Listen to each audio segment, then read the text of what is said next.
मेरा नाम सरिता है और मैं 23 साल की हूँ। मैं अपनी ग्रेजुएशन की पढ़ाई पूरी कर रही हूँ। हाल ही में मेरे एग्ज़ाम ख़त्म हुए थे और मैं छुट्टियाँ बिता रही थी। हमारे परिवार में 4 लोग हैं, माँ, पापा, मेरी बड़ी दीदी और मैं। मेरी दीदी की शादी 2 साल पहले भोपाल में हुई थी। दीदी हमेशा से मेरा ख्याल रखती थीं और मैं भी उनसे बहुत प्यार करती हूँ। एक दिन मैं अपने कमरे में पढ़ाई कर रही थी कि मम्मी का फ़ोन आया। उन्होंने दीदी से बात की और उनकी आवाज़ में खुशी और चिंता दोनों झलक रही थीं। दीदी ने कहा, मम्मी, मैं प्रेग्नेंट हूँ। इस समय मुझे काम करने में थोड़ी दिक्कत हो रही है। क्या सरिता कुछ दिनों के लिए मेरी मदद के लिए भोपाल आ सकती है? मम्मी ने मुझसे बात की और कहा, सरिता, क्या तुम दीदी के पास जा सकती हो? उन्हें इस समय तुम्हारी ज़रूरत है। मैंने तुरंत हामी भर दी। दीदी के लिए कुछ भी करना मेरे लिए खुशी की बात थी और साथ ही ये भी कि मैं जीजा जी से और करीब से मिल सकूंगी। मेरी दीदी और जीजा जी शहर में अकेले रहते थे। जीजा जी के माता पिता पहले ही एक हादसे में गुजर चुके थे और जीजा जी को घर चलाने के लिए काम पर जाना पड़ता था, जिसके कारण वो दीदी का ठीक से ख्याल नहीं रख पा रहे थे। इसलिए दीदी ने माँ को फ़ोन किया था ताकि मैं उनकी मदद के लिए आ सकूं।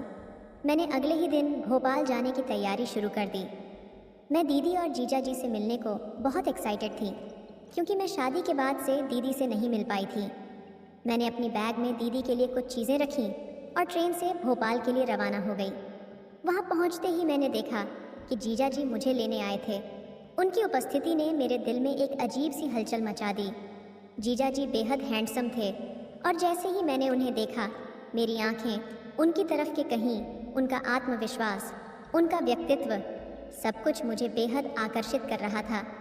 वह मुस्कुराते हुए मेरे पास आए। सरिता, कैसी हो? उन्होंने कहा और उनका गहरा स्वर मेरे दिल में इको करने लगा। मैं ठीक हूँ जीजा जी, मैंने जवाब दिया।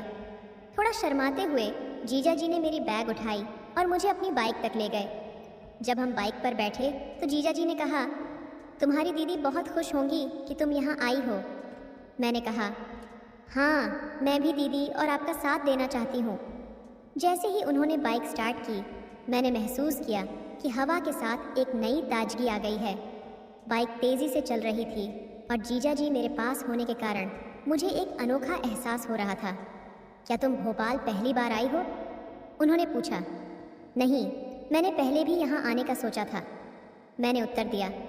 लेकिन अब जब मैं यहाँ हूँ तो सब कुछ और भी रोमांचक लग रहा है। जीजा जी ने बताया कि किस तरह से दीदी ने शादी के बाद उनकी ज़िंदगी में सब कुछ बदल दिया है। वह बहुत खुश दिखे और उन्होंने कहा, तुम्हारी दीदी ने मुझे हमेशा सपोर्ट किया है और अब जब वह प्रेग्नेंट हैं तो मैं उनकी देखभाल करना चाहता हूँ। मुझे जीजा जी की बातें सुनकर अच्छा लग रहा था। उनके प्रति मेरे मन में एक खास रिस्पेक्ट और प्यार बढ़ रहा था। जब हम घर पहुँचे तो बाइक की आवाज़ सुनकर दीदी तुरंत बाहर आई और दरवाज़ा खुला। और सरिता, तुम आ गई, वह खुशी से बोली और दीदी ने मुझे गले लगा लिया और कहा, सरिता, तुम्हारे आने से मुझे बहुत राहत मिली है। मैंने मुस्कुराते हुए जवाब दिया, दीदी, इसमें कोई बड़ी बात नहीं, मैं हमेशा आपके लिए हूँ। मेरे भोपाल पहुँचने के बाद परिवार में खुशियों का माहौल था। दीदी ने मुझे अपने पास बिठाकर बातें करनी शुरू की। सरिता, तुम यहाँ आने के लिए तैयार हो गई। ये सुनकर मुझे बहुत खुशी हुई। मैं मुस्कुराते हुए कहा, तुम्हारी मदद से मुझे बहुत राहत मिलेगी। मैंने कहा, दीदी, आप चिंता मत करो, मैं यहाँ सब संभाल लूँगी, बस आपको आराम करने की ज़रूरत है। दीदी ने फिर पूछा, तुम्हारी ट्रेन यात्रा कैसी रही? क्या तुम्हें कोई परेशानी हुई? मैंने कहा, नहीं दीदी, सब ठीक रहा। मैंने ट्रेन में किसी से बात नहीं की, बस बाहर की दुनिया देखती रही। दीदी ने हंसते हुए कहा, अरे, तुम तो बस अपनी सुंदरता में खोई रहती होगी। जब दीदी खाना बनाने के लिए रसोई में जाने लगी तो मैंने उन्हें रोका और कहा, दीदी, मैं आज से सब संभाल लूँगी, आप आराम करिए। फिर मैंने रसोई में जाकर सबके लिए खाना बनाने की तैयारी की। चावल, दाल और सब्जियाँ इस बार मैंने खुद बनाई। मैंने सोचा, यहाँ आकर मुझे सिर्फ दीदी और जीजा जी का ख्याल नहीं रखना है, बल्कि उनके लिए अच्छा खाना भी बनाना है। खाने की खुशबू पूरे घर में फैल गई। जब दीदी और जीजा जी ने खाना चखा तो उनके चेहरे पर सुधार आया। वाह सरिता, तुमने तो कमाल कर दिया। जीजा जी ने कहा, यह तो बहुत स्वादिष्ट है। जीजा जी की बात सुनकर मुझे बहुत खुशी हुई और मैंने कहा, धन्यवाद जीजा जी ने और भी बेहतर बनाने की कोशिश करूँगी। हम सब ने खाना खा लिया और साथ में बैठकर बातें करने लगे। रात हो चुकी थी और सभी थकावट से चूर हो गए थे। जीजा जी के घर में सिर्फ एक ही रूम था क्योंकि वह दोनों अकेले ही रहते थे। जीजा जी ने कहा, तुम दोनों कमरे में सो जाओ, मैं यहाँ सोफे पर सो जाता हूँ। फिर मैं और दीदी कमरे में सोने चले गए। सुबह के समय जब दीदी जल्दी उठकर टहलने चली गई तो मैं कमरे में अकेली सो रही थी। अचानक जीजा जी बिना कुछ कहे कमरे के अंदर आ गए। उन्होंने बिना सोचे समझे ब्लैंकेट में घुस गए और नींद में बड़बड़ाते हुए कहा, सुमन, सर्दी ज़्यादा है। जीजा जी ने मुझे दीदी समझकर अपनी बाहों में भर लिया। मेरे दिल की धड़कनें तेज़ हो गईं। मैंने पहली बार किसी मर्द के स्पर्श को महसूस किया था। मुझे समझ में नहीं आ रहा था कि मैं क्या करूं। अगर दीदी ने हमें इस तरह देख लिया तो कुछ गलत न सोच लें।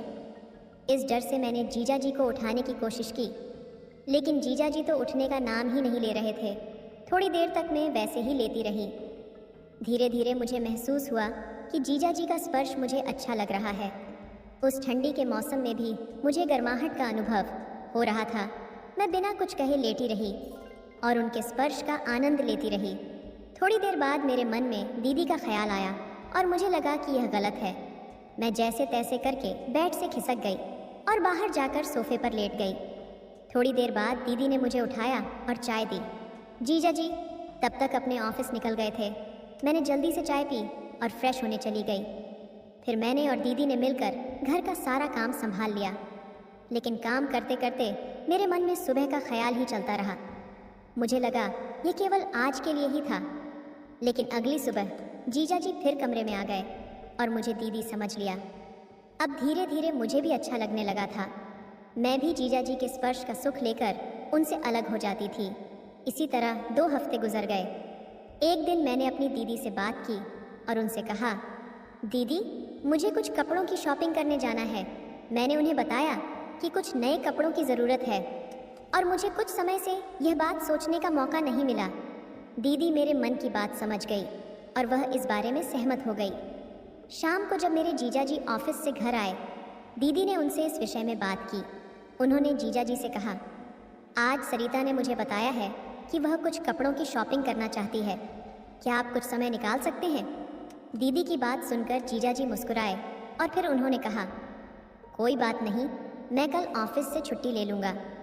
जीजा जी की बात सुनकर मुझे बहुत खुशी हुई।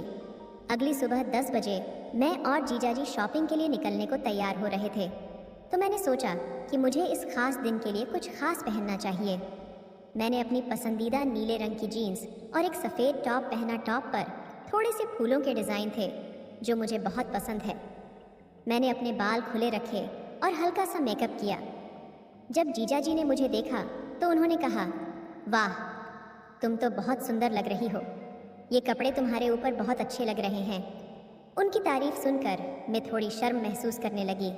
मेरी दीदी हालांकि हमारे साथ नहीं जा सकी क्योंकि डॉक्टर ने उन्हें आराम करने को कहा था, लेकिन उन्होंने हमें जाने से पहले कहा, आप लोग मज़े करो और शॉपिंग का पूरा आनंद लो। दीदी के शब्दों ने हमें और भी उत्साहित कर दिया।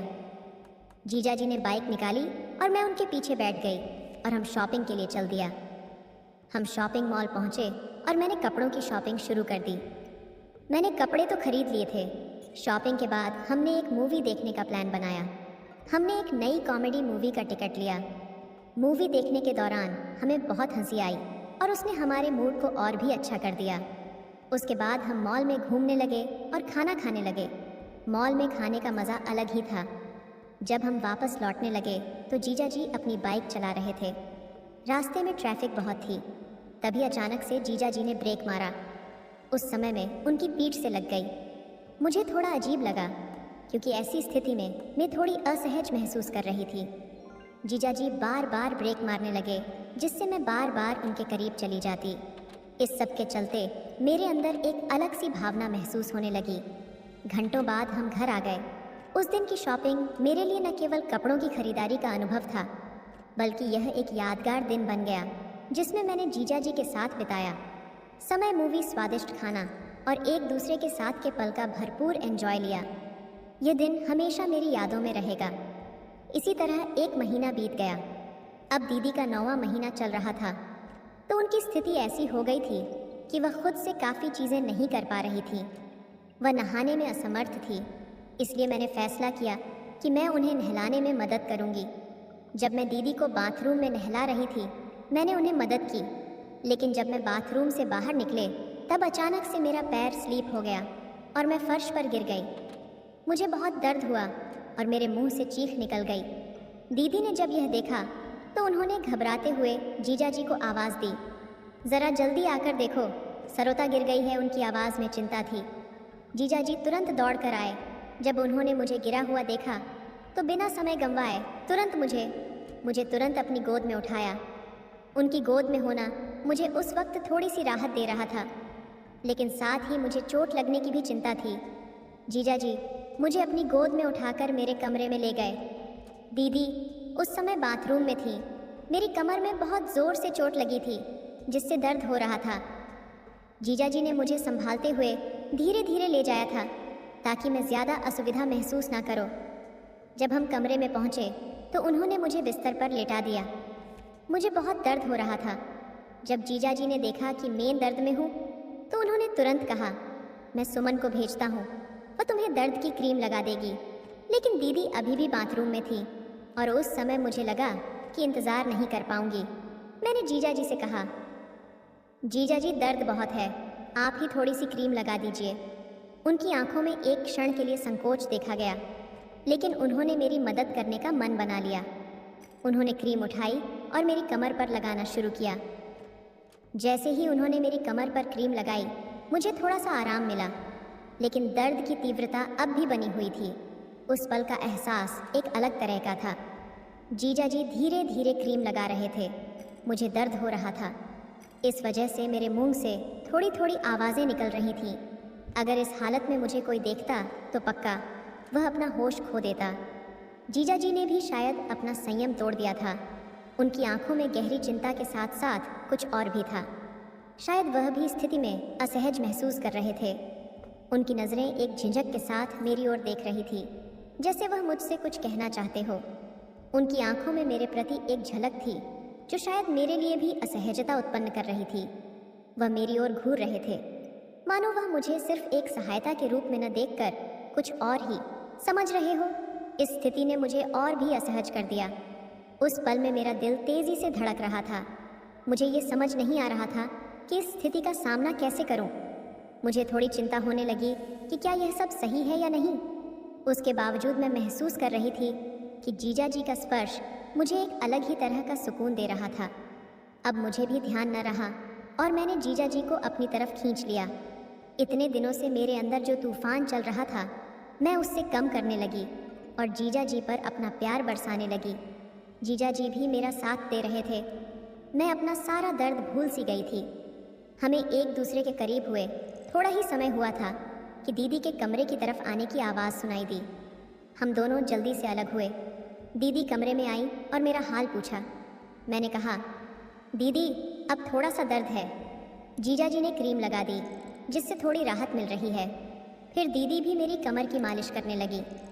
उस हाल में मैं सिर्फ जीजा जी को देखे जा रही थी और जीजा जी खड़े खड़े मुझे देख रहे थे। उस दिन के बाद से हम दोनों के बीच एक अलग संबंध बन गया। एक दिन दीदी को पड़ोस के घर जाना था तो मैं उन्हें उधर छोड़कर आई। उस दिन संडे था तो जीजा जी भी घर पर ही थे। दीदी ने कहा, जब मुझे आना होगा मैं तुझे फ़ोन करके बुला लूँगी। मैंने दीदी को उनके काम के लिए पड़ोस में छोड़ा और घर वापस आकर सबसे पहले दरवाज़ा अच्छे से लॉक किया। फिर मैंने जीजा जी को आवाज़ दी, अरे जीजा जी आइए चाय पीते हैं। जीजा जी मुस्कुराते हुए बोले, सुमन तुमने दीदी को कहाँ छोड़ा? मैंने जवाब दिया, वो पड़ोस में मीटिंग के लिए गई है, शाम तक लौट आएंगी। फिर हम दोनों ने मिलकर चाय बनाई और हल्की फुल्की बातचीत करने लगे। ऐसे ही कुछ दिन अच्छे से बीते। जब दीदी आसपास नहीं होती तो मैं और जीजा जी घर के छोटे मोटे काम निपटा लेते थे। इसी दौरान दीदी की तबीयत कुछ खराब होने लगी तो जीजा जी ने उन्हें अस्पताल ले जाने का निर्णय लिया। कुछ दिनों के बाद हमें बड़ी खुशखबरी मिली। दीदी ने एक प्यारे से बच्चे को जन्म दिया। मैंने तुरंत घर पर सबको ये खुशखबरी सुनाई और सभी बहुत खुश हुए। धीरे धीरे दीदी की तबीयत भी बेहतर हो गई। कुछ महीनों के बाद जब दीदी पूरी तरह स्वस्थ हो गई तो मैंने उनके घर से विदा लेने का फैसला किया। मैंने दीदी और जीजा जी से विदाई ली। स्टेशन पर जीजा जी ने कहा, अपना ख्याल रखना सुमन। मैंने मुस्कुराते हुए अलविदा कहा और ट्रेन में सवार हो गई। अब दीदी और जीजा जी अपनी ज़िंदगी में खुश हैं और मैं भी अपनी ज़िंदगी को नए सपनों के साथ जीने की कोशिश कर रही हूँ। जो पल मैंने उनके साथ बिताए वो मेरी यादों का एक खूबसूरत हिस्सा बन गए। दोस्तों, आपको यह कहानी कैसी लगी कमेंट करके ज़रूर बताएं। वीडियो को लाइक, चैनल को सब्सक्राइब ज़रूर करें। धन्यवाद।